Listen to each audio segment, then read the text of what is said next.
प्रिय विद्यार्थियों, नमस्कार।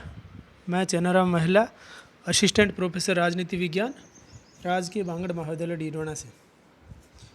बीए तृतीय वर्ष के विद्यार्थियों के लिए आज प्लेटो का शिक्षा सिद्धांत के बारे में जानकारी दे रहा हूँ। प्लेटो जो यूनान के महान राजनीतिक दार्शनिक थे, उनके शिक्षा पर विचार आज पढ़ेंगे हम। सबसे पहले रिपब्लिक जो उनके द्वारा रचित ग्रंथ था, मैं शिक्षा पर विचार। रूसो लिखते हैं इसके बारे में कि रिपब्लिक राजनीति शास्त्र का ग्रंथ नहीं, बल्कि शिक्षा कभी भी लिखा गया सर्वश्रेष्ठ ग्रंथ है। तो शिक्षा पर इन्होंने इतना कुछ लिखा है कि रूसो को ये लिखना पड़ा कि राजनीति शास्त्र का ही नहीं, बल्कि शिक्षा पर भी लिखा गया सर्वश्रेष्ठ ग्रंथ, हम इसे रिपब्लिक को मान सकते हैं। प्लेटो अपने राज्य के मूलाधार न्याय की प्राप्ति के लिए अनुरूप वातावरण की सृष्टि पर बहुत अधिक बल देता है कि जो उनके राज्य का मूल आधार था, न्याय की प्राप्ति करना, उसके लिए अनुरूप वातावरण कैसे हमें बनाना है, उस पर अधिक बल देता था। उसके अनुसार इसके लिए दो बातें आवश्यक है। प्रथम, राज्य द्वारा नियंत्रित सुनियोजित शिक्षा प्रणाली, राज्य द्वारा नियंत्रित सुनियोजित शिक्षा प्रणाली, और दूसरी बात साम्यवादी सामाजिक व्यवस्था। प्लेटो का विचार था कि इस शिक्षा पद्धति से आदर्श राज्य के लिए दार्शनिक शासक, संरक्षक तथा सैनिक की प्राप्ति संभव हो सकेगी। तो दो चीज़ें न्याय की प्राप्ति के लिए अनुरूप वातावरण बनाने के दृष्टिकोण से जरूरी थी, आवश्यक मानते थे। प्रथम, राज्य द्वारा नियंत्रित सुनियोजित शिक्षा प्रणाली। तो सुनियोजित शिक्षा प्रणाली क्यों जरूरी है कि इससे आदर्श राज्य के लिए दार्शनिक शासक तथा सैनिक, जिन्हें संरक्षक वर्ग कहते थे, इन दोनों दार्शनिक शासक, संरक्षक तथा सैनिकों की प्राप्ति शिक्षा से हो सके। वहीं साम्यवादी सामाजिक व्यवस्था द्वारा परिवार तथा संपत्ति के प्रति प्रेम की उन परिस्थितियों को दूर किया जा सकेगा जो संरक्षक व सैनिक वर्ग के कर्तव्य पालन में बाधक बनती है। तो प्रथम तो सुनियोजित शिक्षा प्रणाली, जिसे दार्शनिक शासक, जिन्हें संरक्षक वर्ग भी कहा है, तथा सैनिकों की प्राप्ति होगी। और दूसरा जो है साम्यवादी सामाजिक व्यवस्था। इसको आगे के लेसन में हम पढ़ेंगे। पर साम्यवादी सामाजिक व्यवस्था क्यों ज़रूरी है? तो परिवार तथा संपत्ति के प्रति उन परिस्थितियों को दूर करना जो संरक्षक व सैनिक वर्ग के कर्तव्य पालन में बाधक बनती है। जब हम प्लेटो के बारे में शुरू में पढ़ रहे थे, तो जैसा उन्होंने कहा कि जो है इस वर्ग को, जो संरक्षक वर्ग है, उनको राजनीतिक अधिकार तथा आर्थिक शक्ति में पृथक्करण होना चाहिए के अंतर्गत उसे संपत्ति से वंचित करने की बात वो कहते हैं। तो फिर उनके कर्तव्य पालन में बाधा नहीं बनेगी। तो ये उनका मानना था। तो प्रथम जो उपचार उन्होंने बताया वो सकारात्मक उपचार है, जो शिक्षा वाला, और द्वितीय निषेधात्मक है। तो एक में ये चीज़ें करनी है अपने को, और दूसरे में ये चीज़ें हमें मना करना है या उनको नहीं रखना है। तो शिक्षा प्राप्ति करने से दार्शनिक शासक बनेंगे, सैनिक बनेंगे, और अगर हम साम्यवादी व्यवस्था को अपनाएंगे तो कर्तव्य पालन में बाधा नहीं बने। प्लेटो मानते हैं कि शिक्षा मानसिक व्याधि को दूर करने का मानसिक उपचार है। एक आदर्श राज्य नागरिकों के चरित्र पर ही स्थिर रह सकता है, और नागरिकों को चरित्र में ढालने का कार्य शिक्षा के आधार पर संभव है। तो शिक्षा का कितना अधिक महत्व है उन्होंने माना था, और आज भी ये सच्चाई है कि नागरिकों को चरित्र में ढालने का कार्य मात्र शिक्षा के आधार पर संभव है। बारकर जो विचारक हैं, उन्होंने कहा है कि प्लेटो शिक्षा को एक ऐसी सामाजिक प्रक्रिया समझता है जो मनुष्य के हृदय में सामाजिक कर्तव्यों को पूरा करने की भावना उत्पन्न करती है। तो शिक्षा को सामाजिक प्रक्रिया उन्होंने समझा है। अब हम पढ़ते हैं कि प्लेटो के समय में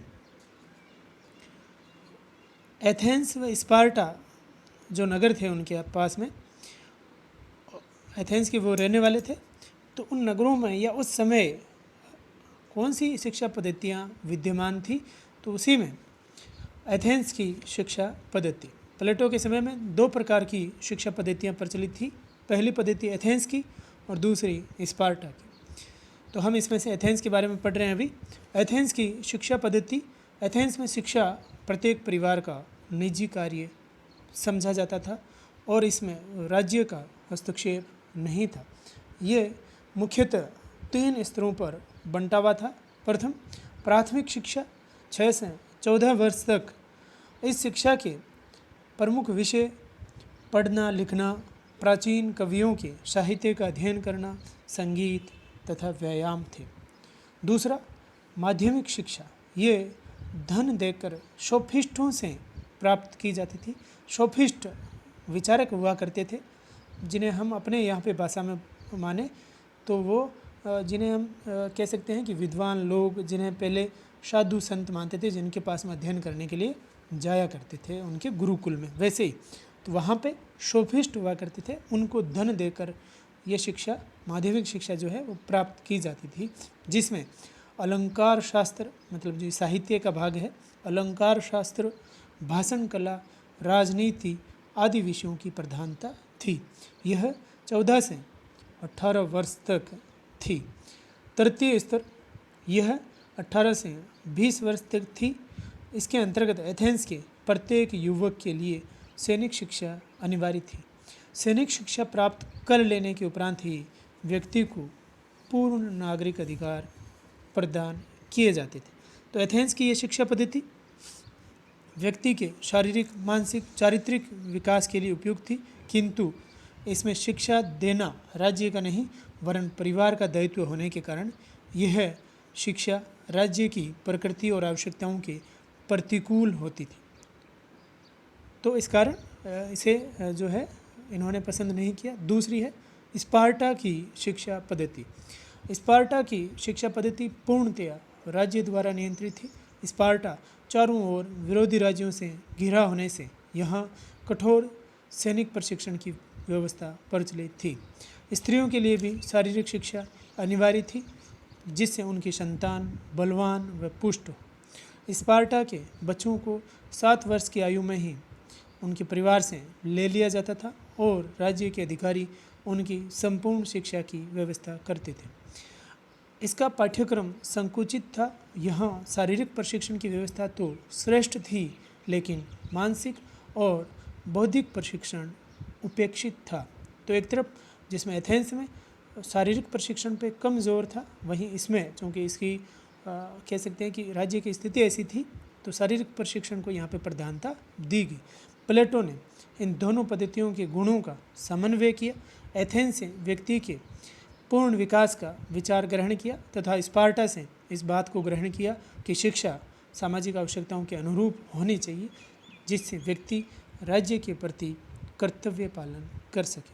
तो दोनों का समन्वयकारी दृष्टिकोण जो है वो प्लेटो के द्वारा प्रस्तुत किया गया। अब आते हैं प्लेटो की शिक्षा योजना के बारे में। शिक्षा व्यक्ति के जीवन की, प्लेटो मानते हैं कि शिक्षा व्यक्ति के जीवन की अनवरत प्रक्रिया है और व्यक्ति की शिक्षा की व्यवस्था राज्य द्वारा ही की जानी चाहिए। इस पद्धति में शिक्षा का उद्देश्य व्यक्ति के संपूर्ण व्यक्तित्व का विकास करना है। प्लेटो ने अपनी शिक्षा योजना को 2 भागों में बांटा है। प्रथम प्रारंभिक शिक्षा व दूसरा है उच्च शिक्षा। तो उसका पहला भाग देखते हैं हम। प्रारंभिक शिक्षा ये सभी बच्चों के लिए अनिवार्य रखी गई है। यह 6 से 20 वर्ष तक चलती है। शिक्षा का उद्देश्य भावनाओं व संवेगों को संतुलित कर चरित्र निर्माण करना है। यह शिक्षा उत्साह बढ़ाती है जो सैनिक कार्य के उपयुक्त बनाती है। 18 वर्ष की आयु तक शिक्षा के 2 विषय होंगे, व्यायाम व संगीत। तो 6 से 20 वर्ष तक जो चलनी है प्रारंभिक, उसी में से पहला भाग है 18 वर्ष तक, 6 से 18 वर्ष तक।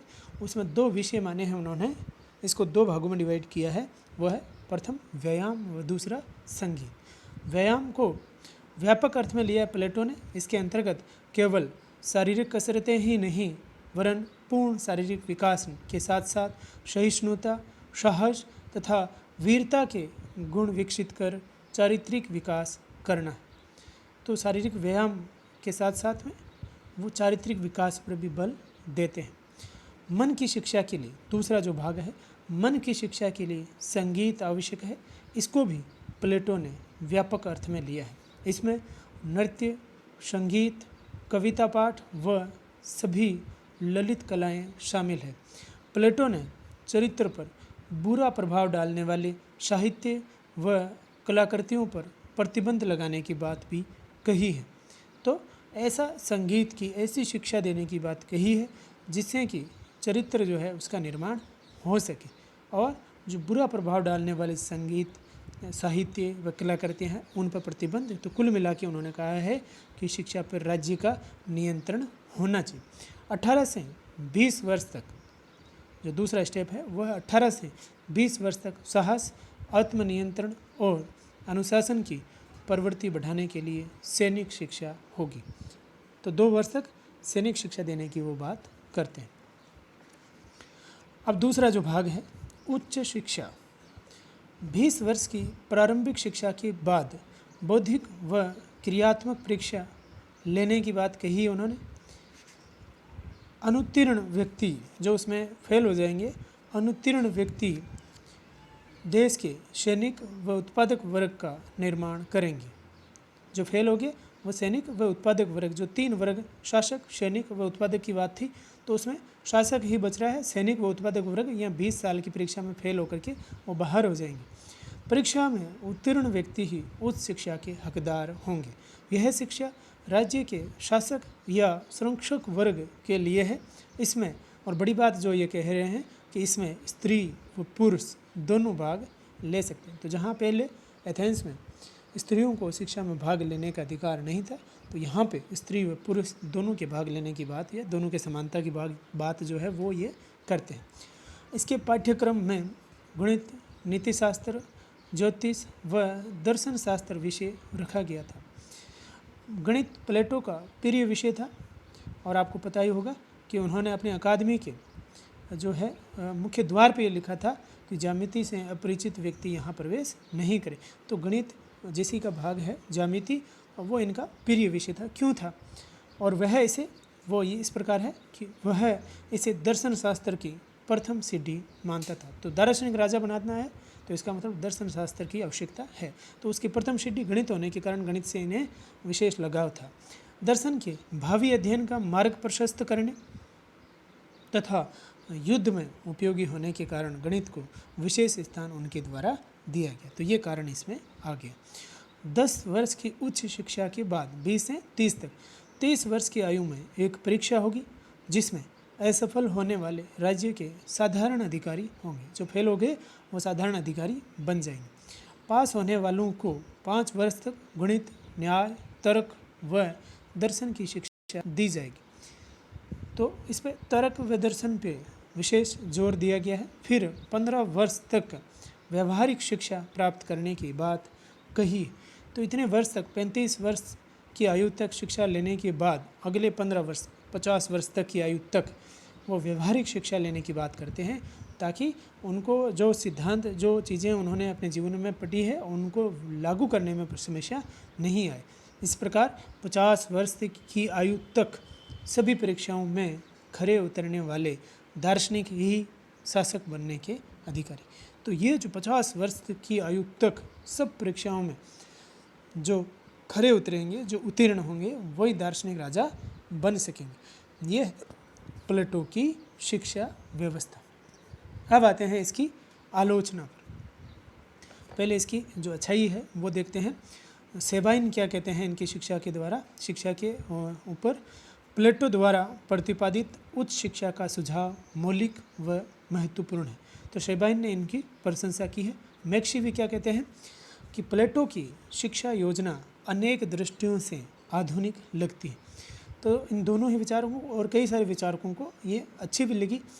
प्लेटो की शिक्षा का उद्देश्य, अच्छी बातें इसकी अगर हम देखें, प्लेटो की शिक्षा का उद्देश्य व्यक्ति का शारीरिक, मानसिक, आत्मिक अर्थात कि सर्वांगीण विकास करना है। अंतिम उद्देश्य इसका आदर्श राज्य की स्थापना है। शिक्षा को दो भागों में जो उन्होंने बांटा है वो मनोवैज्ञानिक व विज्ञान सम्मत लगता है। स्त्री व पुरुष दोनों के लिए शिक्षा की बात वो करते हैं। प्लेटो की शिक्षा पद्धति में नैतिकता व धर्म को उच्च स्थान दिया गया है, अर्थात जो इन्होंने कहा है कि जो गलत संगत में पढ़ने वाले हैं ऐसे साहित्य को वहाँ प्रतिबंधित कर देना चाहिए। तो नैतिकता को उन्होंने उच्च स्थान दिया है। ये तो इनकी विशेषताएं, ये अच्छी बातें। अब आते हैं इनकी आलोचना को, क्या कमियां हैं। पहली, सभी वर्गों के लिए शिक्षा की व्यवस्था नहीं। तो बाहर से देखने पर तो सभी के लिए लगती है, लेकिन जैसा इन्होंने कहा कि प्रारंभिक शिक्षा के बाद जो अनुत्तीर्ण हो जाएंगे उनको उत्पादक वर्ग व सैनिक वर्ग, तो उसमें से जो उत्पादक वर्ग है उनके लिए या सैनिक वर्ग दोनों के लिए आगे पढ़ने की व्यवस्था उनके द्वारा नहीं की गई। साथ ही उत्पादक वर्ग को, चूँकि उन्होंने कहा है कि वो उनको जो है उत्पादन का काम करना है, तो उसके लिए कोई टेक्निकल ज्ञान देने की आवश्यकता नहीं समझी गई। दूसरी बात, साहित्य की इसमें उपेक्षा की गई। इसमें साहित्य को बहुत कम व गणित को बहुत अधिक महत्व दिया गया। तो गणित उनका प्रिय था विषय और इसी वजह से साहित्य पर उन्होंने कम ध्यान दिया, जो कि अनुचित है। साहित्य जीवन का दर्पण है। मानव की कोमल भावनाओं को विकसित कर उनके दृष्टिकोण को व्यापक बनाने का काम जो है वो साहित्य करता है। तो साहित्य के बिना जीवन में जो हम कहते हैं सब प्रकार के जो रस होते हैं वो कतई नहीं आ सकते हैं। तो साहित्य को इन्होंने उपेक्षित रखा, उनको ज़्यादा उन्होंने महत्व नहीं दिया, जो कि गलत है। तीसरी बात, कला व साहित्य पर अनुचित नियंत्रण। तो राज्य द्वारा शिक्षा पर पूर्ण नियंत्रण अनुचित है। स्वाधीनता कला व साहित्य के विकास की प्रथम सीढ़ी है, या प्रथम स्थिति, या कह सकते हैं प्रथम कंडीशन है। तो स्वाधीनता होनी चाहिए। कला व साहित्य को किसी बंधन में बांध करके नहीं रखना चाहिए। जो इसमें कहा गया है कि उस पर नियंत्रण रहेगा कि किस प्रकार का कविताएं या किस प्रकार के साहित्य पढ़ाया जा रहा है, सुनाया जा रहा है, उस पर नियंत्रण की बात करते हैं, जो कि अनुचित है। चौथी बात, शिक्षा योजना सैद्धांतिक अधिक है और व्यवहारिक कम है। 50 वर्ष की आयु तक लगातार शिक्षा प्राप्त करना व्यवहारिक नहीं लगता, संभव ही नहीं लगती कि इतने लंबी शिक्षा व्यवस्था हो सकती है, या इतने लंबे समय तक वो जो है गुरुकुल में रह कर के अध्ययन कर सकते हैं। तो ये व्यवहारिक नहीं लगती। पांचवी जो इसमें कमी, शिक्षा योजना जो है वो बहुत अधिक लंबी व खर्चीली है। तो इतने लंबे समय तक उसको पढ़ाना, तो बहुत ज़्यादा इसको लंबा खींच दिया गया 50 वर्ष की आयु तक, और इस पर खर्चा भी, क्योंकि ये कहा गया है राज्य द्वारा नियंत्रित है, तो राज्य पर भी बेवजह इसमें ज़्यादा बोझ पड़ेगा। और अगर व्यक्तिगत रूप से उसका पढ़ना है तो कह सकते हैं हम कि धनी व्यक्ति ही केवल ये शिक्षा ग्रहण कर सकता है। छठी बात, व्यक्तिक विकास का बलिदान। जो व्यक्तिगत विकास है, व्यक्ति की महत्वाकांक्षाएं हैं, उनको इसमें कोई स्थान नहीं दिया गया है। पूरी संपूर्ण जो है शिक्षा व्यवस्था और राज्य की आवश्यकता पर आधारित है। तो व्यक्ति को बिल्कुल भी, व्यक्ति के स्वतंत्र विकास पर बिल्कुल भी बल नहीं दिया गया है। तो ये थी प्लेटो की शिक्षा व्यवस्था। किस प्रकार उन्होंने अपनी शिक्षा व्यवस्था के माध्यम से एक दार्शनिक शासक के निर्माण की बात कही थी। धन्यवाद।